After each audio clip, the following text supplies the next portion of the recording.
name is Rose. I'm the agriculture program coordinator for CCE of Chautauqua County. And this is a LEAP program. So I know you guys have attended LEAP programs in the past. Have you guys been to LEAP programs? Yes, great. So you know that it's about operating agriculture related workshops and outreach, both to benefit current farmers, aspiring farmers, future farmers, and also the general public about agriculture. And we welcome project ideas. Like this one was from Bob, that he suggested this as a program, and I think it's a great topic that is really timely for this. So that's. I'll hand it over to Anya. Thanks, Rose. Folks, can you hear me okay from here? Would you like me to speak up? I can also know, if I can turn down the data here. That's a little Okay, I'll try to project, but let me know if you need me to speak up, okay? Good, not better. Okay, thank you. All right, so hi folks, my name's Anya. I'm the small fruit extension specialist on a statewide team called Harvest New York. So I live in Geneva, New York. That's where the Brunello Agritech is located. The place where basically they breed the strawberries and the raspberries, some of the apples for New York.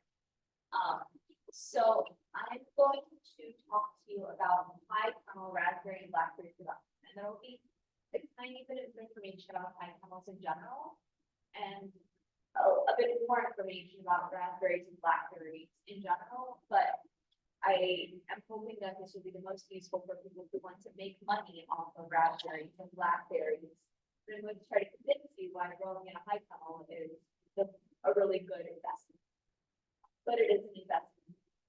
So without further ado, I'm going to begin. All right, so the first thing that I'm going to talk about is berry production nationally and in New York State. We're going to talk about raspberries and blackberries and how they grow. There.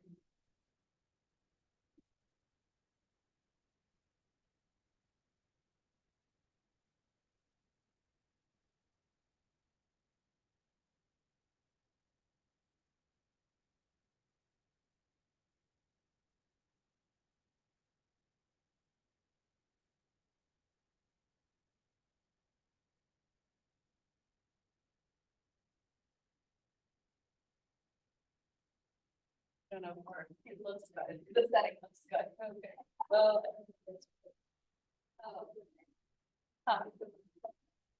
well, and there's not an on. Do you know how to work this?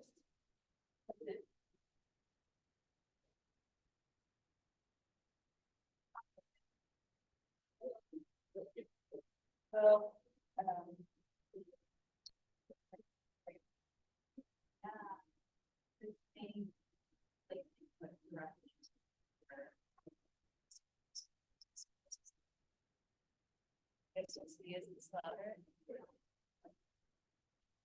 Okay. All right, sorry. So after talking a little bit about the high kernels, the basics, we'll take a deeper dive into some raspberry and blackberry varieties that I think are really well suited for high kernels. We'll talk about high kernel pests and how those are different from field pests. And then we'll talk about pest management, sort of focusing more on IPM and biocontrol. But if you want to talk about conventional products or organic sprays, we can also talk about those. Feel free to stop me at any time if you have questions. Because I really want this to be a conversation. I'm not 100% sure where you guys are coming from being here, but I want this to be useful to all of you. All right. So the first thing I want to do is to look at this graph of national raspberry and blackberry research. Is that okay, or would it be better if we dim the lights a little bit? Oh, thank you, Rose. Thank you. Great. Okay. So basically, this graph, the timeline goes on the left is the sort of past, and on the right is more recent years. So you can see that we've had this really steady blackberry acreage nationally up until about 2017, and then for whatever reason, they stopped tracking it. And then we've had this really big peak in raspberry production in the early 2010s, and then sort of slightly petered down over time, but it's still much higher than it was almost 20 years ago. So when I look at maps like this, I really think this is explaining what's going on in California and to some degree in Washington State. So this is sort of reflective of what we see in the grocery stores that's grown in the US domestically. So raspberry production is really grown, but it grew a little bit more than maybe 16 to 20 times, and it's kind of interesting that blackberry production doesn't have that spike, even though, in my opinion, cultural markets have really improved over the past 20 years. And we'll talk a little bit more. So, in New York specifically, we also look at some trends from 2007 to 2022. So the blue line on the top is raspberries, and the orange line on the bottom is blackberries. And you'll sort of see anytime you see national production statistics that raspberries there's just a higher volume of them produced, always blackberries. And that sort of trickles down to all levels of production, even when it comes to breeding. There's a lot more breeding programs nationally, internationally for raspberries than there are for blackberries. Yes. Breakdown, there's national or what's grown, traditionally outside or under plastic. These are high or. That's a great question. I just wanted to any kind of breakdown. So the question is, you're wondering if there's any sort of breakdown of high tunnel versus open field production. I know. I don't know of that, but I got this data from the National Agricultural Statistical Service, which you may have filled out a survey for at some point.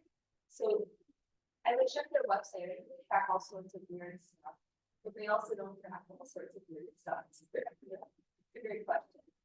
I know that acreage in general is increasing on the North American continent in high tunnels and greenhouses, but a lot of that increase is in Canada, because I think electricity is cheaper for them.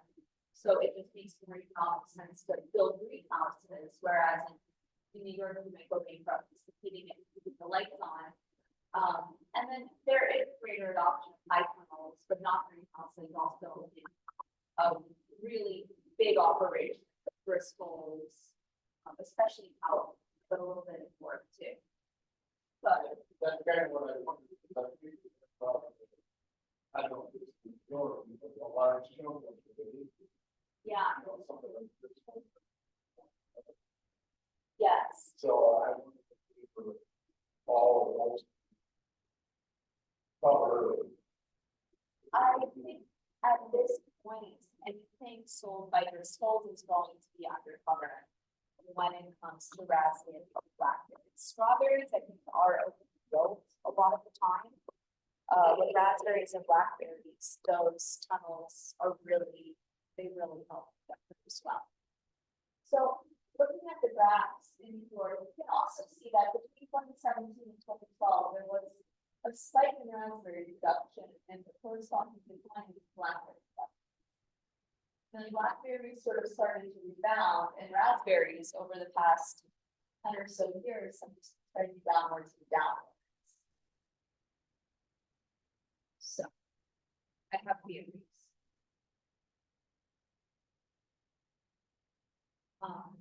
So I think the number one cause of decline in raspberry production was spotted wing Drosophila. Can I see a show of hands? Who's heard of this pest? Okay, great. So I don't need to explain it.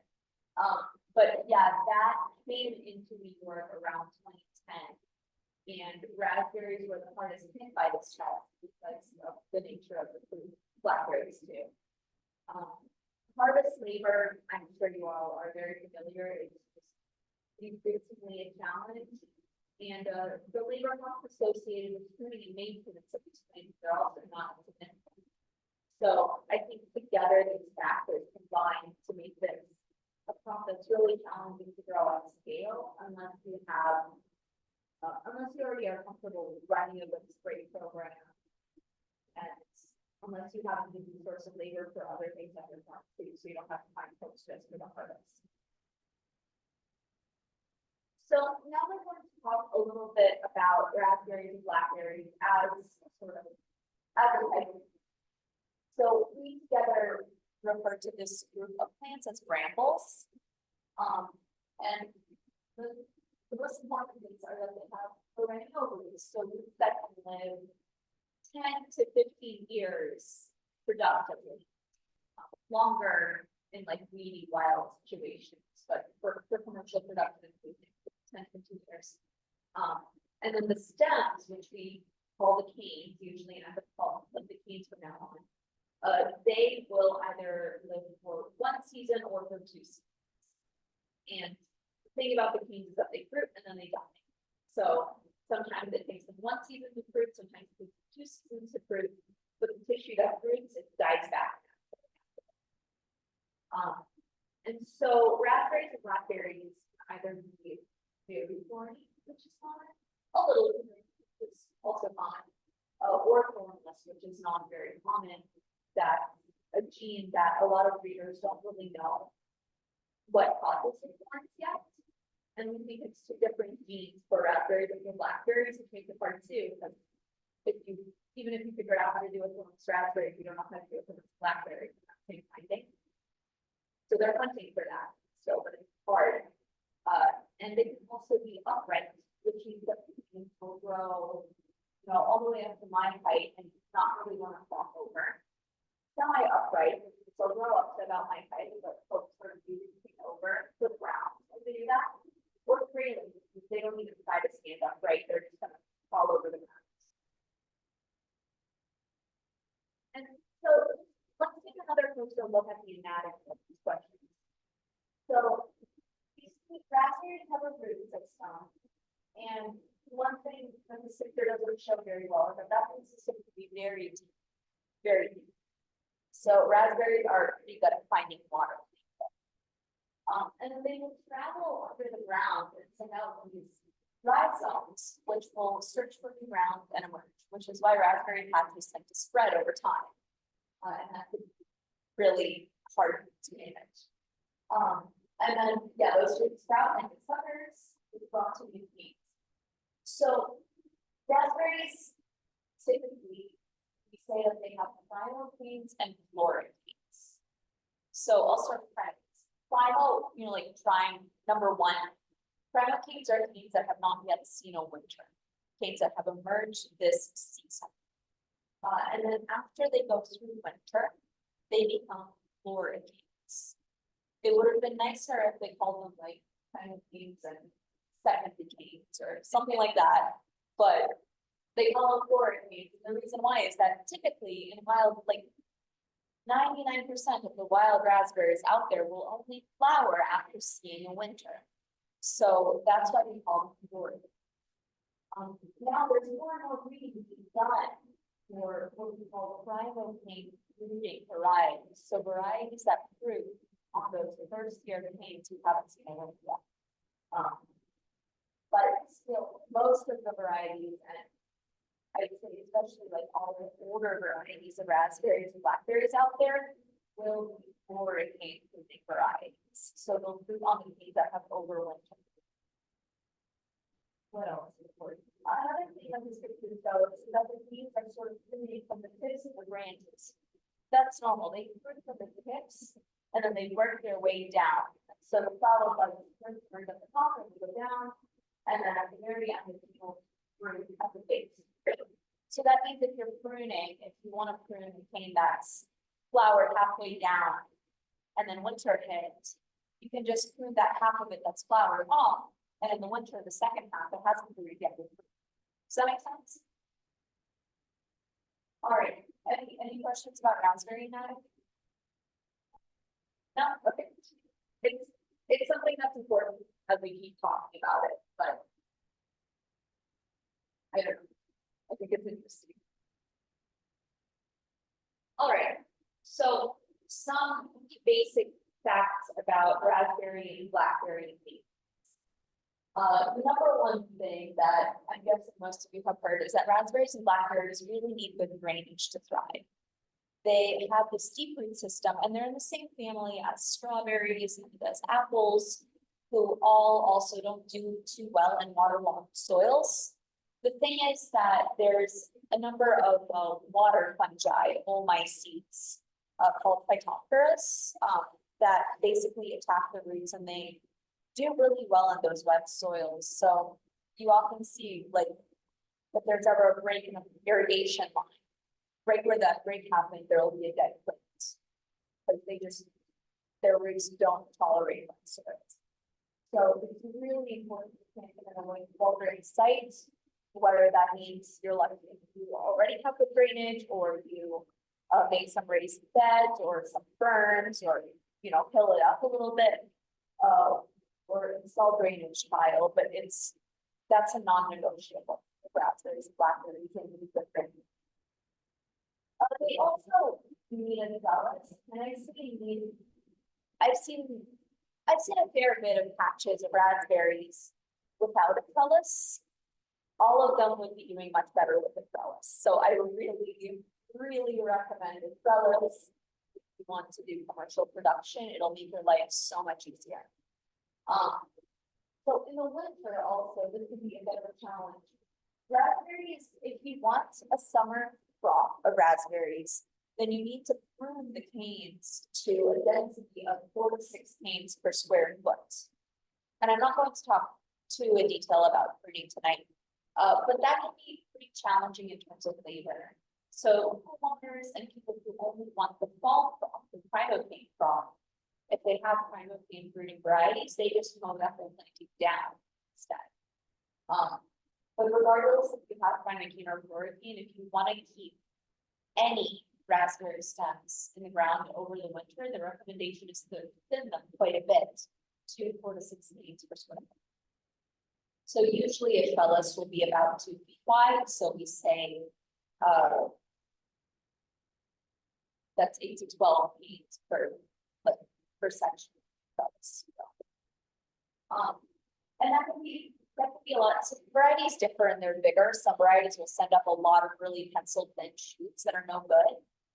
And some will not have too much vegetative growth, so pruning them is not too hard. And then another thing, blackberries. The reason why blackberry acreage in New York is so low is because blackberries winter kill like this. I'd say it's normal to lose blackberries 2 out of every 3 winters due to cold.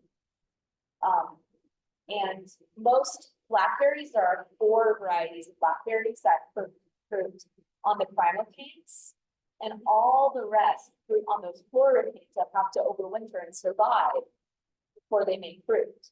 So that basically means they're kind of like peaches. Like, you'll get lucky if you get a crop, but it can sell well if you get one.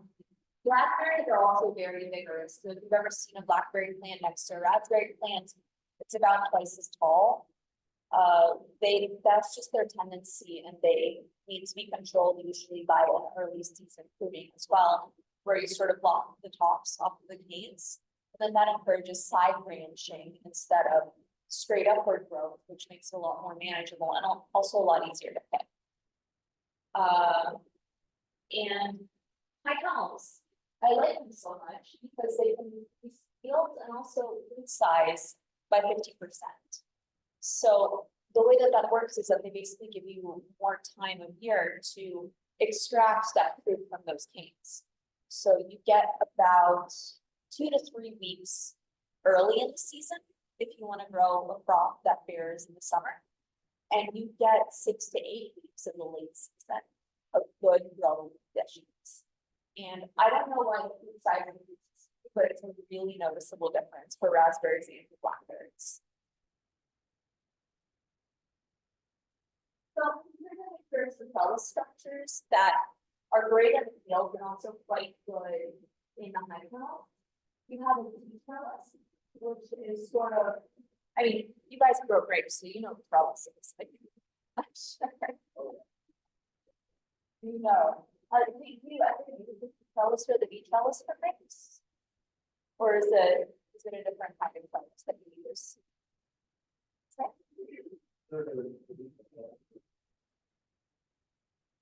Okay, so something different.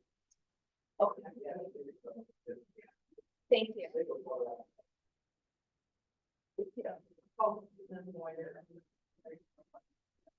Okay. No, yeah, we do look at, so we have on fully. They have some. Ours are just like.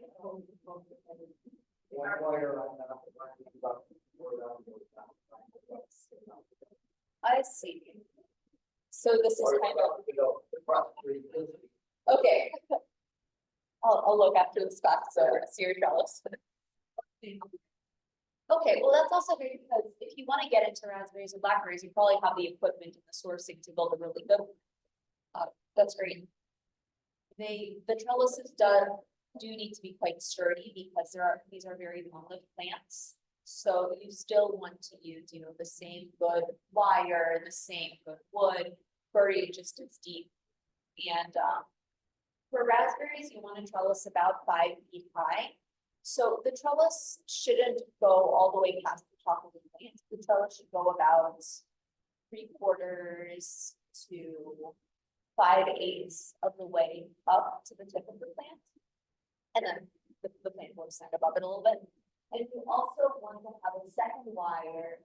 Doesn't matter if you use that trellis or the trellis, if you want a second wire sort of 1/3 of the way up to catch those young canes, because you want those to eventually have the potential to grow into tall canes, but you don't want them blocking while they do that. They'll tend to sort of fall.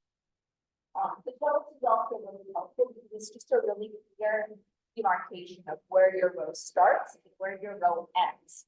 And that's important because these guys will rise on the sucker and you just gotta mow them and you can't let that kind of spread. So having a trellis makes it really clear for any labor crew going through that this is where they need to mow and this is where they stop. And blackberries are again colored plants, so we want to have them 7 to 8 5 instead of 5.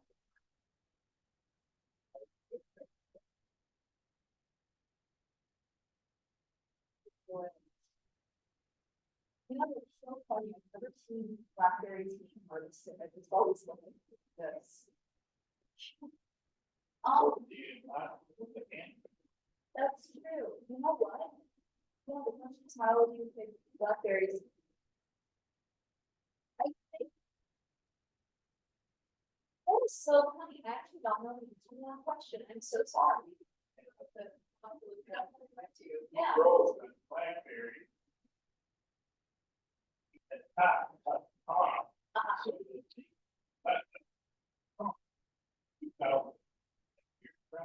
Yeah.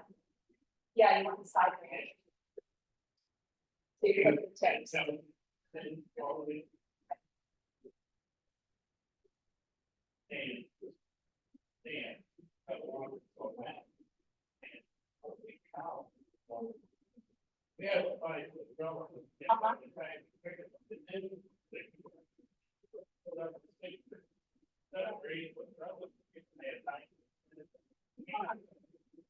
You know what?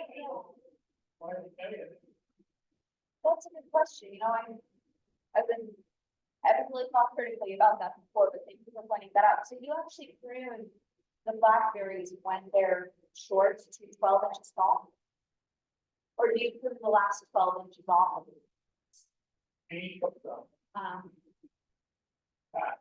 Okay.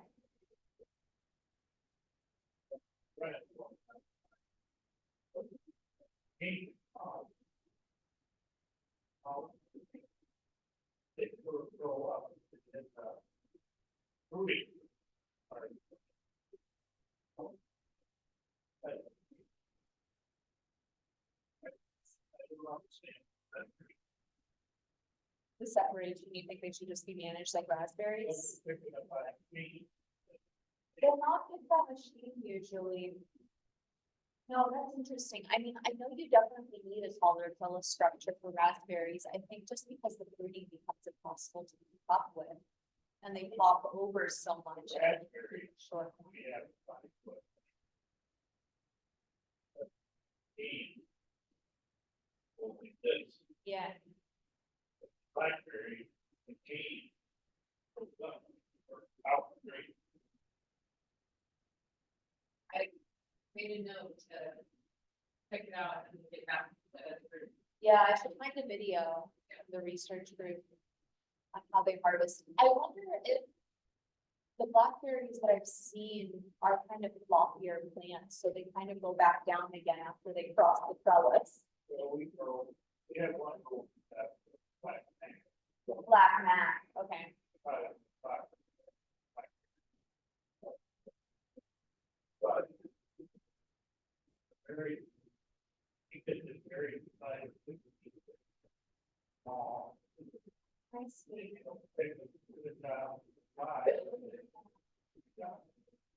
That doesn't sound very transported too well, yeah.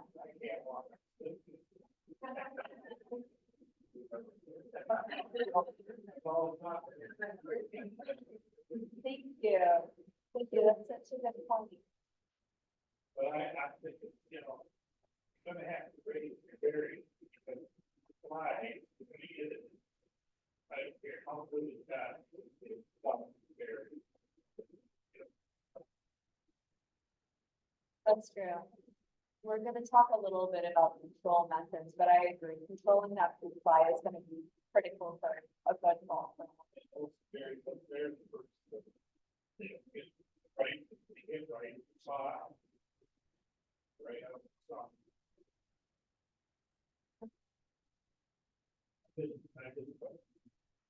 No, good points, good points. I'll try and find like an official answer for you, for sure. But some texture trellises that are maybe for some of you small news. But the recommendations to use either high tensile steel wire or high tensile plastic string. You don't want to use the high tensile steel as the support wire because something like aluminum will stretch out too much.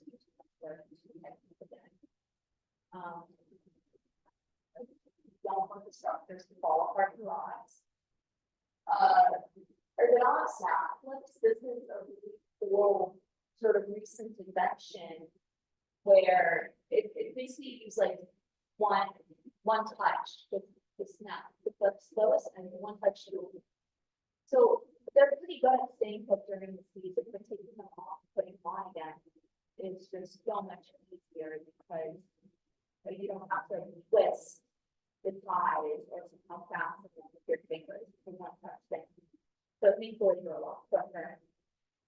If you want to mulch your raspberries and blackberries, my recommendation would be to either take fabric or plastic mulch between the rows, not within the rows. So sometimes I see people put the mulch down and then cut holes in it, and they let the things go through. And I don't think that's a really great system because these are very long-lived plants. And you can kind of want that row to fill out within the row. You just don't want the plants to extend beyond the row. So I think saying that landscape fabric as a weed suppression tool between the rows can be really helpful. It can help their plants clean, it can help reduce insect pressure. And especially if you're growing in a greenhouse or a high tunnel, you basically don't have any vegetation in there except for those raspberries, blackberries. So using something that can smother that can be really helpful for us. Raised beds or low beds, if you're in a greenhouse or a high tunnel, that's another way that you can control the weeds and improve that drainage. Now, high tunnels. So high tunnels are usually freestanding, tall structures, so you can walk around with them without stooping over. So there's also low tunnels, that's the distinction. They're usually, 14 feet by 30 feet, all the way to 30 feet by 96 feet. But it varies a lot. There's a lot of custom builders now. You can also place a high tunnel on skids and move it around on your property. That's not super relevant for raspberries and blackberries, I wouldn't think, but Good to know. It helps me make from the diversity of materials. I've seen wood, which is rare, or metal or PVC pipe, plastic. And I don't necessarily have to be covered by plastic. And you can put shade cloth over that if it's getting too intense and you're getting sun scalp or you want to break. So kind of helps extend the season, that's the benefit. And a benefit being the drawback, but they can also create additional heat in the sun. So for something like a blackberry, that could give a lot of the blackberries.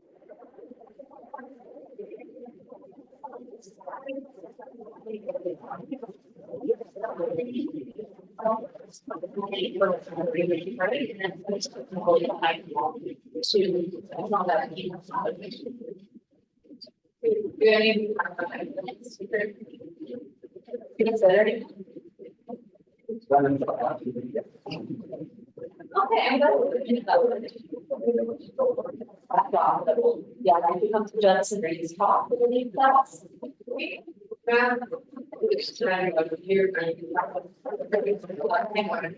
First started talking about those figures that you picked up in my friend Jensen's talk in February. Yeah, we still talking about it, but it's still cool. Yes, I'm not an expert on setting up hydroponics. One thing I know is that he wants animals to be set in a way that they basically with their narrow end. So that the wind isn't hitting them, there's just because the surface area that makes this a little hair will get torn apart and wind it there. And irrigation, so hydroponics and irrigation go together hand in hand. Typically, we'll talk about, you already know irrigation problem already and into the water for weeds or. Typically, when you see for or irrigating berries, they'll talk about it in terms of inches of water per week. And that's kind of a weird metric to think about when you're putting it on plants. But basically, it translates to 1 inch of water per square foot feet. And it's kind of useful, like for instance, if we're talking about blackberry plants, they need 1 inch of water per acre per week, and then when they're fruiting, they need 1.5 to 2.5 inches of water per week. And the thinking is if you have an open field and you can use the rain to your budget, you can use a pluviometer, that little cylinder, a little thing that you hang outside and collect the rain. You can see how much rain fell into inches of water per week. But if you have a high tunnel and you're relying on irrigation solely for your water, then that stops being so relevant. Inches of water per acre. And then that's useful to know what we talk about when we say so it means about 27 gallons. Bearing in mind that usually not the full acres planted plants. I think it's more helpful, especially when you're talking about hydroponics, to sort of measure it more in square feet.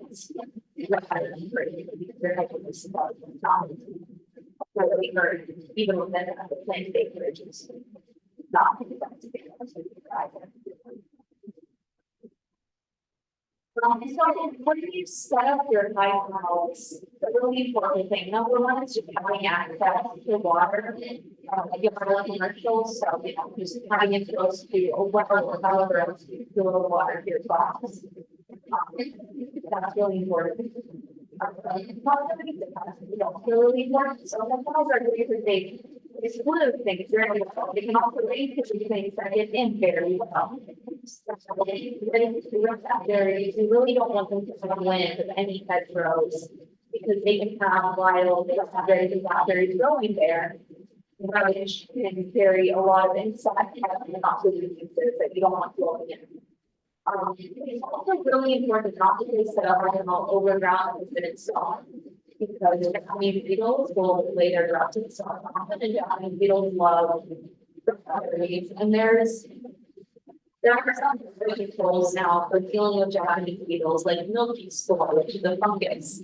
You pour into the ground and it's supposed to liquefy the drops and regulatory nematodes, but it's, I think, a lot easier just not to have that problem to begin with. And you know, taking time bombs, tunnels important often and unexpectedly. So just keeping them away from tall trees, especially ones that tend to shed branches like silver maples. That can be really helpful. And I guess not posting our lines either. I don't know if many people would consider that. So this.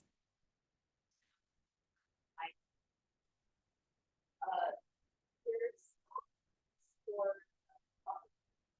NRCS still if you don't know it yet. These are, I think, really good folks to have these talk to and know the programs they're doing this year and coming years. So the way basically it's a cost share program where you invest in a high tunnel, they pay you back some portion of the high tunnel cost. And that makes high tunnel a much more accessible investment to structure itself. Again. So in order to get the money back, we need to apply for a company quit program. It's some paperwork, basically have to prove that yes, you're a farm. And I honestly don't know the paperwork about that, but if you're interested, even just curious, I definitely talk to the NRCS office. You know, I'm quite certain that you guys all get acreage that you would qualify. And another thing to know with this is these programs can tend to move a little bit slowly, so we may apply thinking, oh, I'm going to have a high school by fall, and it may end up really your fall for summer or something like that, where you just bank out even more time than what you hear when you first talk to that person about the paperwork for the first time. I definitely don't order plants until you have the high. There's a certain time frame. There, Oh, yes, you're right. There is a time frame. I'm sorry, I don't know. Yeah. Great. Yeah, that would be great. Like, small, like, five.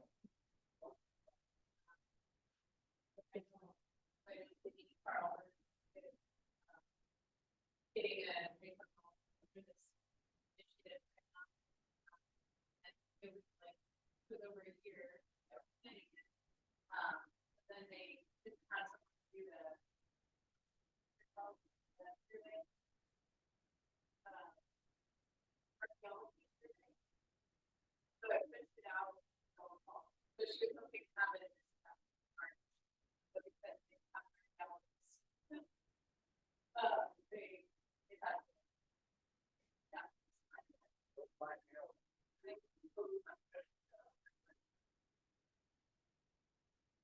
Yeah, so it's, I feel like this is a program that they're probably around for a while. We've been talking about it for years. We're thinking about expanding the low tunnels. I don't know if they decided fast to do that. But I'd say if you want to get your foot in the door there and start that process, if you're curious, I feel like this is really not, but I'm just sure. And so now we're going to talk about some raspberries. And the absolute best thing that I would find was about fall bearing raspberries and a comparison of those different varieties in the high tunnel. So this data does not show anything that's comparing them from high tunnel to field. This is all just within the high tunnel of competition, how well they do.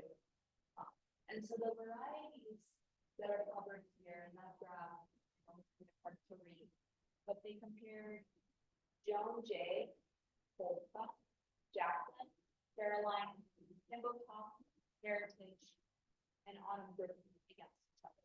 These are some kind of older, have been around for a while, raspberry varieties. And so these are all fruiting on their prime location. So trees that haven't seen a winter, which means that should you choose to plant any of these varieties, you are 100% guaranteed to get them from. Because, well, unless there's like an earthquake or a fire, like they're not gonna get killed by the wind. And that's a big risk with raspberries, especially blackberries. So that blue line, that is in the chart there on the left, going up that field in pounds per acre. And on the right is the week of the year, and it starts in August. It starts in August and it ends in October. Week by week. So you can see that there's differences in varieties in terms of, you know, how quick they give their most, how quickly they find after their acre.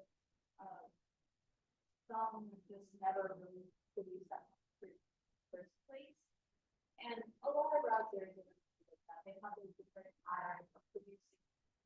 It's going to vary more when, but also how long it's not. So just a couple varieties from that trial that I want to highlight. Joan J. This one. Joan J is kind of that red line, so it has that sort of big, long, kind of early-ish in the fall, and slowly peters out. Towards the end, you all see that? It's great. So that might be helpful. So it's that sort of red one. So this is a thornless variety of stock, which is not very common. Raspberries is really nice to have. The yields overall were highest in the high school, but you can see it wasn't overall volume over the course of the week. The maximum harvest was September 8th, and you could see in the graph that was really a protracted period of high yield. Now, one thing, if you want to market this fruit, it will turn dark after storing in the refrigerator, which is something that consumers may have a little bit of a weird feeling about if they don't know that that's fine. I don't know if you've ever been in a grocery store and just looked at the raspberries for sale. And sometimes they're like red color and kind of dark or purple red. And I think folks think that that's fruit on the verge of going bad or something. So it takes a little bit of education for folks to realize that that's actually totally fine. It's also very firm. So much to the point that some people have described this one as being meat in texture, which doesn't sound super appealing, meaty or chewy. But it's still, you know, even with that, folks still said that they liked it again. Compared to all other raspberry varieties we'll talk about, this is definitely the firm. Which also makes it really good for storing if the folks you're shipping to don't mind the dark color. This one is that blue line that sort of kind of stays low the whole time and keeps earliest in the season graph. And that's the thing where it's the earliest fall ripe fruit. And the peak harvest is actually in August instead of September for some of the other varieties. The yield is also the lowest. It's a thorny variety and it has the disease resistance, but it doesn't have to put out too much weed tissue grow. So it's kind of, the feed is a little bit easier because of that balance difference. But they're thorny, so it's also not very comfortable. Now, American treasure is something that wasn't mentioned in the variety trial. But this is a new variety that I'm pretty excited about. It was developed here in New York. This one has really big fruit, and you can really capitalize on that large fruit size in the high top. This is kind of sad, but the way that people describe it is, I'll take out the raspberries in the grocery store. Because in New York and the field, the berries are much smaller. They're 2 to 3 grams. It's twice the size. The yields are also quite high compared to other varieties. The fruit also doesn't darken its storage, which is pretty interesting. And you may have noticed how different varieties have those different lengths of their fruits. These guys have a nice long peak where the flavor actually stays pretty consistent throughout the season, which is interesting, and that's usually a sign of potassium metabolism. A lot of berry crops, as the season progresses and they're fruiting, what happens is they kind of run out of potassium, and that starts sapping the sweetness of the fruit. So with high-quality strawberries, for instance, something people do is they'll just give them a shot of potassium. Fruit sweets are bad. Very this particular variety has really good metabolism where it's able to scatter it from the soil and just develop problem. It's like raspberries and blackberries, and none of that problem though. It can make you slap the calcium at that point. And this is the cool one. So it's really nice to be like and the most widely ground yellow raspberry is a different fall variety called Anya. It's just this pure yellow color, and a lot of people like yellow raspberries because there's acid. They have lower acid. So people have acid reflux, heartburn, if you can think of it, a lot of other stuff. I definitely recommend if you want to try golden raspberry, I don't go with because it's much more disease resistant. If you have in the field, that's the worst looking part of the country. They're just kind of they just don't do very well in many places. And these guys are just more vigorous. But actually and that's probably a little secret of a lot of these raspberries. If you keep some of those canes for the winter, you'll get some crop in the earlier summer too. It may not be very big. And the benefit of this one is that it actually has a nice big crop in July and in September again.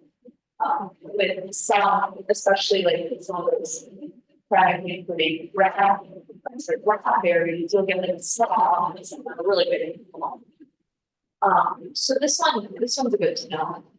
It's also very good for like a juicy fruit, which really got that big and it's still store very well. This is a really good one if you have a farm stand or somewhere where your customers are going to come in like almost every day to get fruit.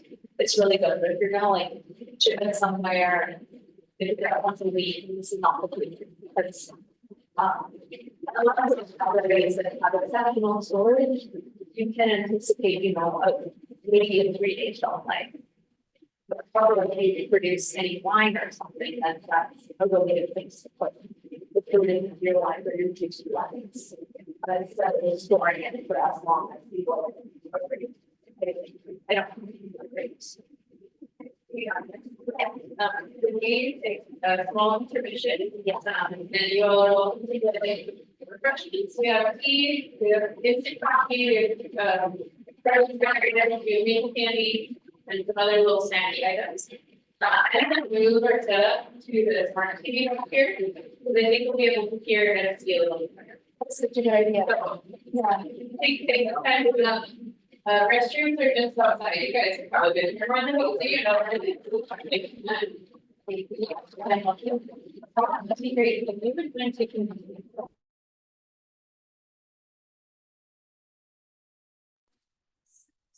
Thank you. That's going to make it a lot easier for me. Yes. Yeah.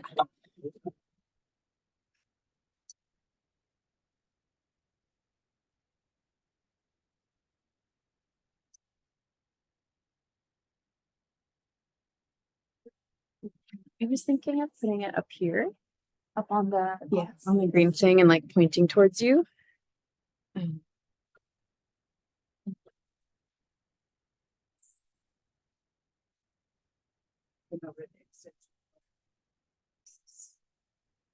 it nice? Oh yeah, so we want to. Yeah. I don't know. I think we can reach it probably. I think we can probably reach this. Oh, for the plug. Yeah.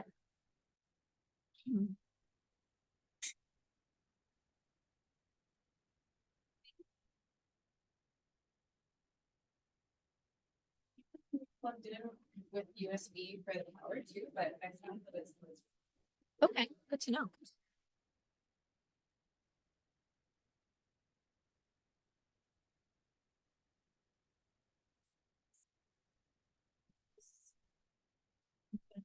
Oh, here, that's what you were talking about. The USB, it can be plugged in, but it's better for the power. Right? Yeah, so the USB connects it to the Zoom, Oh, but then this power cord run up here. we both. So this is for the TV. Get this all figured out. Thank you for being flexible.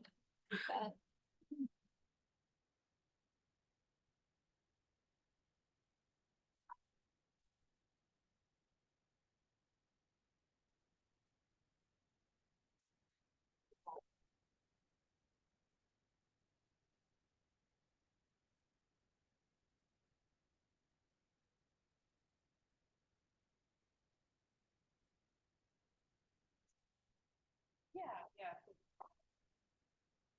Anya, if you wanted to stand, I would. But if you want to sit. I think so.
Okay, you'll be minimized because we'll be sharing the screen.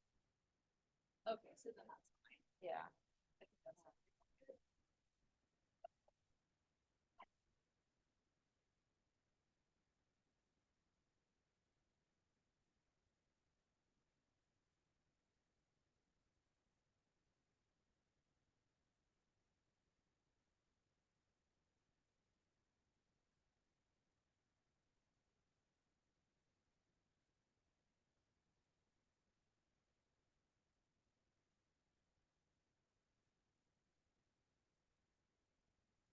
Yeah.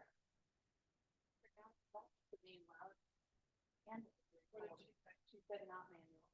They have to do it.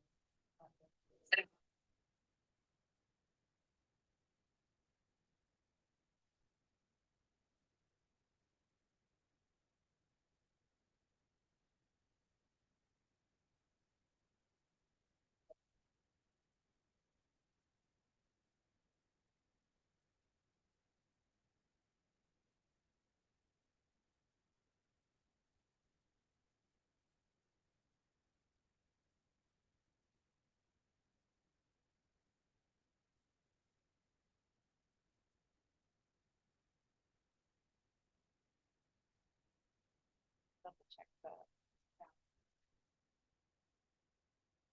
The other thing I was wondering is, do we want to keep the automatic description? We could have did that on.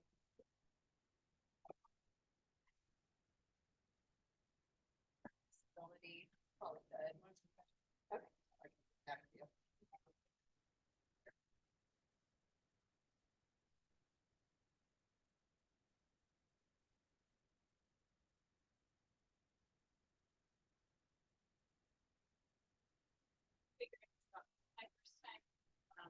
In this space, yeah. Learning all the tricks. Always been bad, it was even worse than they built it. I saw those. Before you couldn't. It was terrible. Oh. This morning, or this afternoon, earlier, before my other program, I was sitting up and I noticed those, and I was like, uh-oh. Well, no, you gotta give away, huh? But I.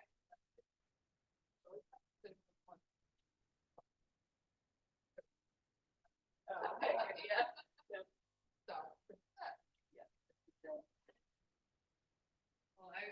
82 when I arrived, I was confused by how many entrances there were.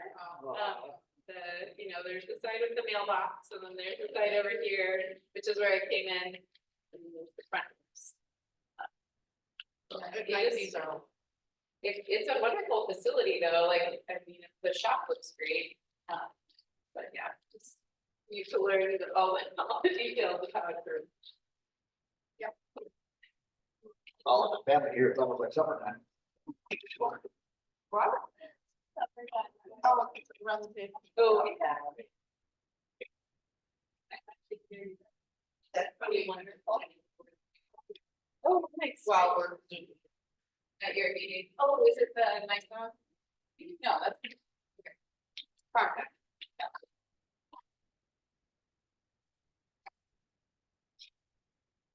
You talked about fall crop. I know there's a lot of varieties to choose from, and those are sort of the ones I wanted to highlight, but with fall crop, there's so many choices for the raspberries. So is there anything you guys would like to discuss before we move on to the second crop? I'm learning, so I'm listening. Yeah, we don't have berries, they have berries. I berries are fun, right? So. Well, great. Well, I wonder, have y'all heard about raspberries?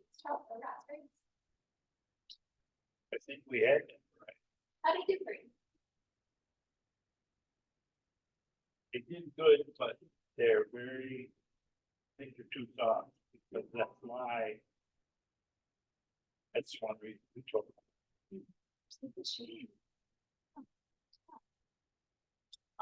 Because prelude that must have been a really bad year for you, because prelude's the absolute earliest one. That's right. So I think it's late June, early July, which is just when that fly started showing up. Not around here, it's earlier. Oh, that makes sense. You guys really got lots of people. The lake has a big effect, everything's early. From over the hill, it's all a little different world. Oh, thank you for that. That's really good. Okay. Blackberries, we planted last year, something. Doesn't we, that'd be all. Yeah. Is that early? That's early. We're 2 weeks early compared to previous years. Oh, they hurt you. Oh, fun. Wow, you're gonna laugh. Oh, they. Yeah. It's not that, then. Yeah, I do that. Getting stronger.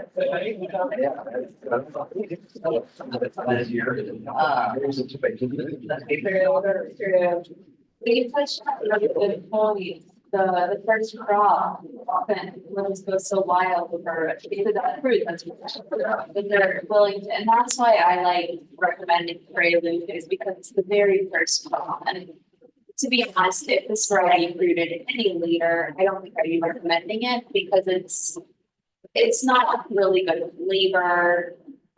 It's not really high yields. It's a pruning word. It's 20 grams of the first one. And for some people, that's enough that they say, oh man, like they really get it for customers going. They get that new. And there's also royalty, which is really interesting. So this is a thorny purple raspberry. So it's not like black, but it's purple. And it's a sort of relatively late summer crop. So it's in July. It's really soft fruit. It doesn't strong at all. So it has an excellent flavor. It's really tasty. That's kind of, I'm recommending this more for like the fresh market consumers. You can also pick the fruits like the underripe, and then you get the red raspberries that are a little bit more of like chewy experience that you get from JoJ. You get royalty too if you want. Another really cool thing about this one in particular is that it's immune to this plant called the raspberry aphid, which is an aphid which spreads a virus in its saliva. And no other black or purple raspberries are immune to this aphid, which is why you may hear the advice sometimes to never plant with raspberries next to your ones because that aphid we'll get the raspberries fit and then move on to the red ones. And for some reason, it never starts with just the red ones, it always starts with the black ones and moves to the red ones. So this is the one exception to the rule, you can actually play it. So really, I'm dealing with my specific. Well, you would think this. That's a good question. When you start the field season, one of the reasons is that people don't think they're, and that's like that. I think this is a right.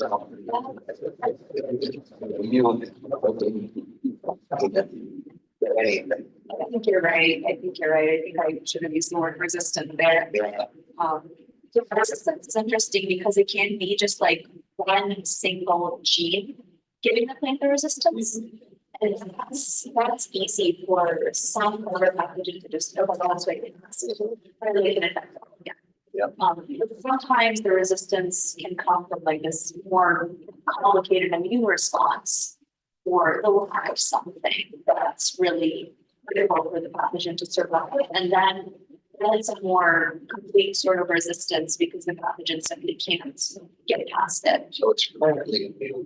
And That's true.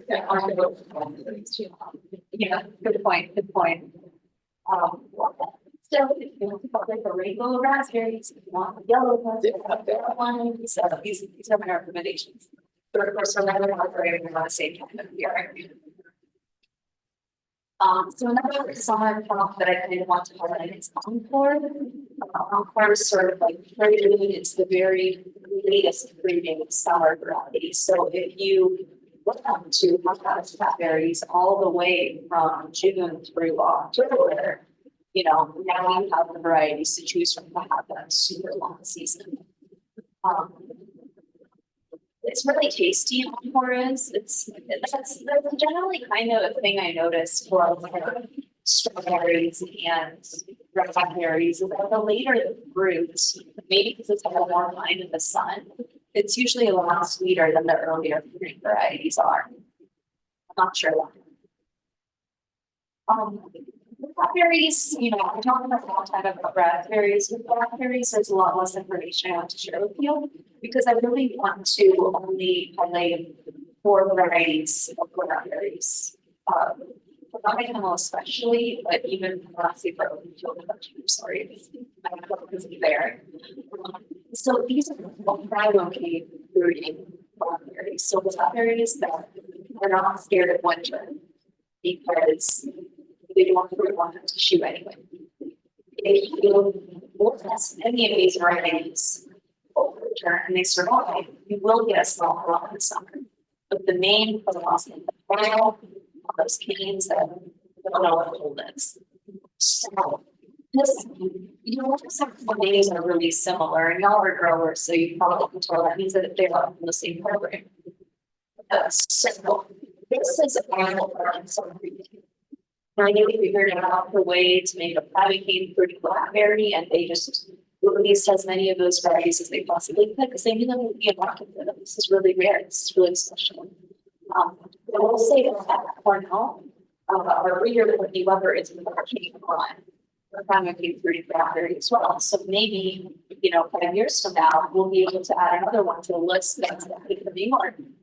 But right now, these are like southern berries. So that's what I hear with their survival is really bad. Even when you look at the on it, it's still just really bad. So this doesn't have like fine mark freedom right here. It's enormous. So that would be a really nice when you're free from the thorns. I think it's like that's what we're talking about. Yeah, that's I think you don't want if you don't want any more battle stars. So you're talking about. Yeah. I was talking about ready. Oh, that's how it's very. They're all ours and all. It's like our favorites are all that I know about. Is it matches? What you want? Yes, matches. Chester. Oh, so we can go see that. Oh, that's fun. And we're just. That would be really helpful. Yeah, that would be great. Post classification. Cool. Yeah. I love it. Okay, so I didn't include them here because they're not. Well, they're not big or. These guys are Arkansas too. Okay. That's the nursery. Arkansas. Yeah, they have a really good program, kind of the only ones. Yeah, no, that's cool. Yeah. How often do you get a crop? Every year. And they're beautiful. It's so.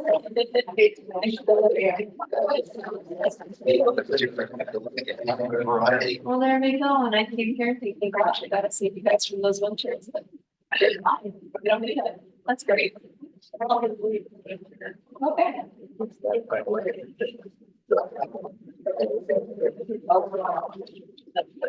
That's your days now.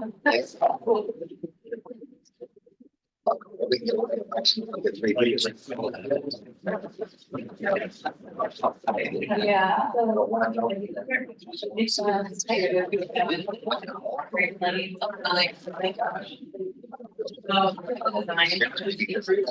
Let's talk like.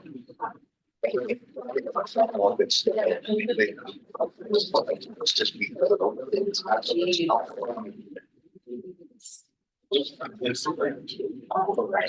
That's a nice big program there. It's up there. Yeah. Awesome. Thank you for showing me. See, it's. Almost 3 fingers. Yeah, wow, that's cool. Yeah, I got to see what you're on. It's really cool. So with blackberries, yeah, we'll look at me eating my words. We're gonna be almost in some parts of the state, which are not here. That's, when you do have liver damage in blackberries, you can diagnose it before the season starts, right? Taking some blood and sort of putting them in top. You'll see this little black center that eventually becomes a little black part of the flower. And that means that the flower can't make a fruit anymore. So it's dead. Is it the same in grapes? Where do you see it? You see it because it's already. Very similar to grapes, and I think it's putting seeds on like this, where the intensive and it's breed that we got. They were. I think there's some places in West where there's some clouds. Yeah.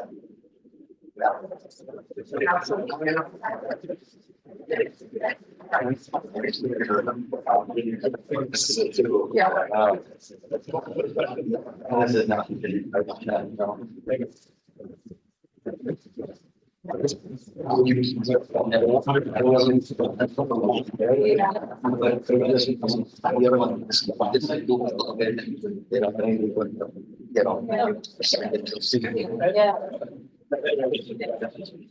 We had never. How many years we've been picking blackberries? It's been 10 probably. Never had that. Wow, you're the person I talked to about the case, which is really incredible. Yeah. Oh, cool. I hope it stays that way. That's really wonderful. It's also. Right, like smile, you know,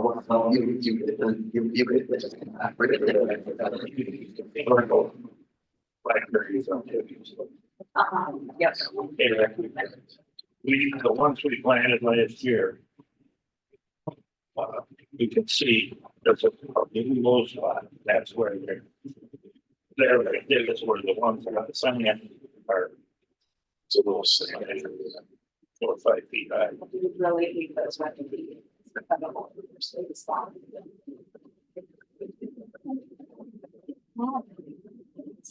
So a couple other things I want to talk about are succulents. These are especially relevant for phytonutrient production. And I'm so sorry, I have slugs on that list. I actually took slugs off. I realized slugs are more than for strawberries and for raspberries. So the potato leaf pepper is this really cute little bug that jumps around, and so I have some pictures of the pest and the damage.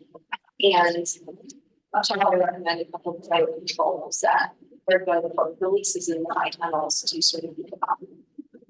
So some people say that the potato leaf pepper is using these sticky traps those are kind of nice in the greenhouses because you really want to keep a close eye, sorry, you want to keep a close eye on everyone who's in there.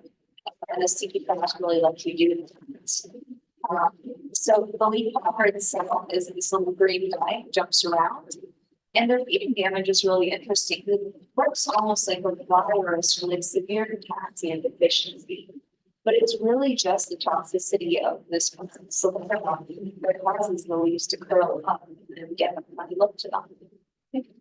So these bugs are thankfully really tasty to other bugs and to predatory insects that you can release in your high tunnels to manage them. And our base things also ladybugs. The inclusion of these predatory bugs is because in the high tunnel, it's just you get your money's worth by releasing these beneficial guys.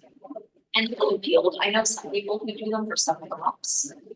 It's a lot. You just leave. Yeah, it makes sense. They find a way, they fly off, they get eaten by other stuff a lot easier.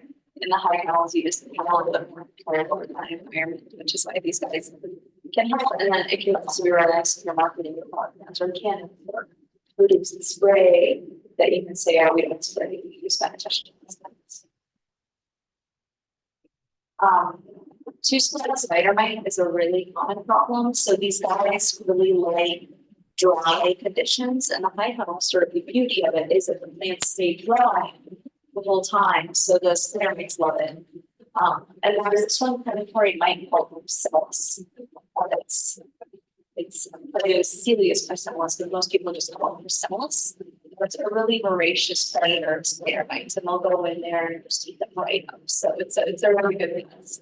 The spider mites will see this kind of dusty look on the leaves first, and then eventually you'll see the white and they'll go yummies. Oh, order them online. There's a number of suppliers that'll ship you live bugs. If you want to get the good shipping, because they're alive. Yeah. Unfortunately, with a lot of these predators, you release them, they eat the pest, and then they kill them. So it is one of those things where you keep investing that. Bacon is also a really tasty snacks for a lot of predators. So those same ladybugs and lacewings can go and eat your aphids up as well. You probably don't have seen the damage, right? Quickly bulged leaves. There's now this one is unfortunately still a challenge in the high tunnel, and I'm happy to talk spray programs with you. We have a really nice chart of sprays available, organic and conventional you can use. And it's even snow good controls yet. So we do have a researcher at Anya who is working on predatory wasps that will actually parasitize the bee and eat them up before they have a chance to come out for the season. Even not out of control. I think it'll get released in a couple of years, but even when it's released, that's not complete control, that's just suppression. So We've been working on that. they've been working on it for a while. They're making progress, I gotta say, but it's like regulations releasing a new non-native species. But it's a long that happened. It's the high thing, or it's five wing. There's reckless. Yes, so. Yeah. They just, and then you dream of the ladies and you'll be married. That's. Yeah, 2 weeks later, they're coming back again. All right. Yeah. That is number one. Okay. So not. So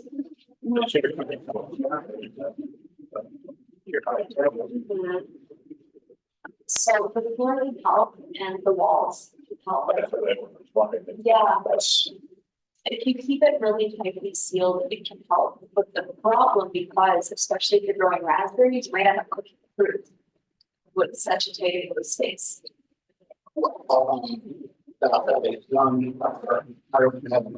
I never get in greenhouses that get on some work with opening them and. Rather than because this, I mean, won't that high. It's really I really do that in October.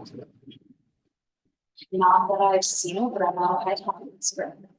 You know, the very first, one, that was really cool. They're limited to height, across the street. It's not very. They have a kind of a limited ceiling in how high they'll fly. So cool. So. So it's such an easy solution, so much cheaper than the genetic I was gonna write. I'm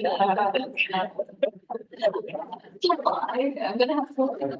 That's I've never seen that.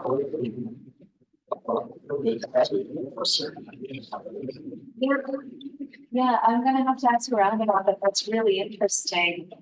But it seems like it wouldn't be too hard of a study to conduct either, just see if it works. And if you go around that areas, you can tell really quickly if it works or not. Yeah.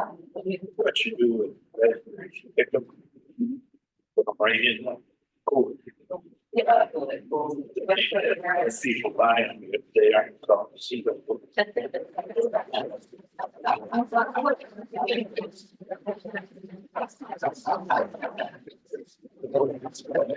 Great, it's like people are very, A lot of sprays, a whole, chart of.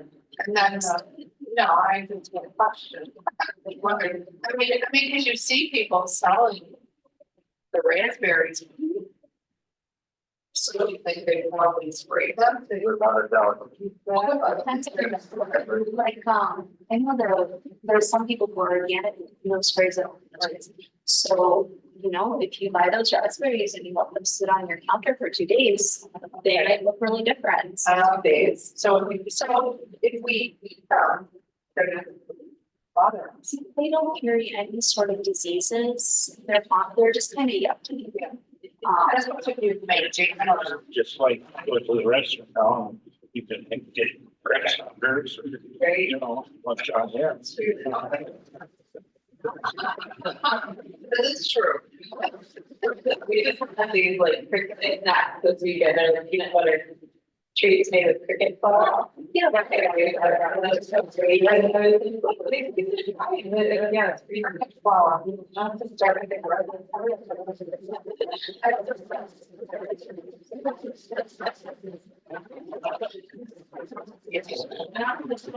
I think it's a really interesting conversation. It's true, like, I mean, a lot of our flour, speaking of cricket flour, like, there's so much stuff ground up into that powder, like, Oh, yeah. but it was perfect, I think, because it's so fresh, like, it makes me feel like yucky, even though I know I'd be willing to these things. And for your consumers too, it's definitely a thing where you handle it pretty well until you pick it early, you pick it off. You may even feel underripe because it's less likely to have those larvae in them, even though it sacrifices some of the flavor. What do you get out of it? You do something luxurious with like a liqueur or some sort of really good juice, jam. But managing this is really important. It's a shame it sounds like for you guys, if you choose to go into bramble production, like it doesn't matter if you're early season, late season, this is gonna be something that you're gonna face. So we're having a really good plan to get it off like their value. Even though it's not some or place. It's your good. Okay.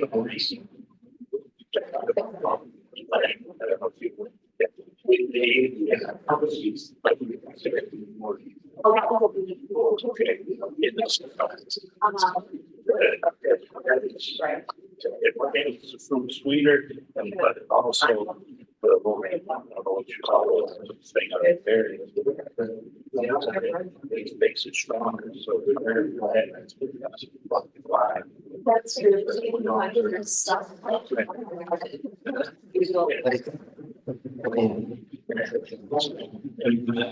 it's sweeter. So you want to try crossing on your phone? I'm trying to get him to get some in mind. I mean, it's really good shot. I would want to go with big piece. Okay. I mean, that is one of the, what's the name of those? That's one of the big things that take them out of the bed. Yeah. It's, so, you know, it's your fruit or your vegetables sweeter. And it also makes them, skin colors, or something. Folks, and one of Rob's pretty slides is the batteries going to buy. Use some raspberries and some blackberries. So I'm just gonna flag up for a couple of diseases. The first disease that I want to talk about is powdery mildew. This one's really common in high tunnels, low tunnels, because it likes high humidity but no wetness, which is exactly what can happen in the high tunnel. It attacks the young and tender tissues, so that can really reduce the spread once you see it slowing nitrogen out a little bit and just letting those leaves harden off a bit more than what they are. Yes. Another disease that I'm sure I'll be familiar with if you decide to grow brambles is orange rust. It usually shows up early in the season. There's another kind of rust which is much less harmful that shows up in the fall, but this one shows up in the spring. It makes your plants sort of grow back. They look like celery. They have these little crinkled yellow leaves. It's from the hedgerows, so those wild raspberry because they all have it right now. It's incredible. If you just walk around the wood, you'll see them. Those orange leaves. And it's a systemic disease. So it actually, once it's in one part of the plant, it's in whole plant. So it has a little whole plant parts. And already put it in the trash, one of those spores because they spread by wind. And then botrytis granules. So this is the #1 reason why high tunnels are so profitable in the Northeast and even in California, is because this disease is #1 spread in wet, rainy, water, big bottles of water. And, you know, I'm sure you guys have seen this, right? Blackberries, all sorts of. So in blackberries, you can lose up to 1/4 of your runoff in 1 year due to this mold. And the hot tunnels basically reduce that number almost to 0 because they don't let that water spread the disease, even if it does sort of show it up a little bit, it can't spread anymore. So really annoying disease to manage. Otherwise, you basically have to spray a lot of fungicides during bloom and then start thinking of pollinators, but you know, it's just a challenge to live with. And so here's some budgets. You'll see this is a budget here have all these sort of like loans or financial like incentives. A tunnel can cost around $17,000 when you also incorporate the site preparation and the irrigation, all those things that go to make a tunnel work. So the RCS will share the tunnel construction costs. Portion of that is going to go down quite a bit. So I think it's the same. Size and. Oh gosh, I took that from a resource that I included a link to. I want to say it's like 17 feet high. I want to say like 17 feet. Not a huge one. Not a size. The resource also is like 10 years old, so lots should change. The one important thing is when you're making your own budget, just figuring out what each of these line items would be for you. Because you're going to want a different tunnel for your needs regardless, right? And here's sort of a chart of cash flow versus investment. So like the first year you're in the red, is that what basically, that's the first year. And then you start to get revenue starting from year 1. And then, you know, as the more things come on, I think you probably would have a normal yields by the first year and get established last year. But they're saying that you're going to get some increased yields and very stable yields from year to year, but you're going to have to this class every couple of years too. So that's another sort of recurring expense. But operating with this one, you're going to over being self cost to a financial gain year 7. even though they're replacements of the plastic, and then just keep gaining, and it'll keep paying for itself over time. Yeah, what actually really hasn't changed. The cost for labor, plans, shipping, rent, but all of that has changed since that budget was drafted. What hasn't changed is the demand for locally grown raspberries, blackberries. That has grown. So I think that would really include these as, you know, considerations for you. When if you're thinking about doing this for your farm, but you also have to, you know, do the math and put your own inputs in to see like what it would actually financially for in your situation. And so that's everything I had except for, and then I have some links to some really handy fact sheets. So the ones, so we also printed the 3 that we have in this section. There's also some free online books that are just PDFs. So if you type these long links in, or maybe Rosa could share the slides with you, you click those links and then you just get this information on production. So there's ones that are variable production guide, so it's exactly what I talked about tonight. There's also a raspberry and blackberry production guide that doesn't just limit itself to high tunnels, so it's like field production.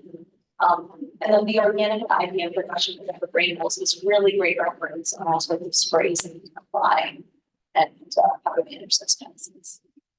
So that's what I have. Here's my contact information. If you ever want to talk more specifically about your situation, I'd be very happy to.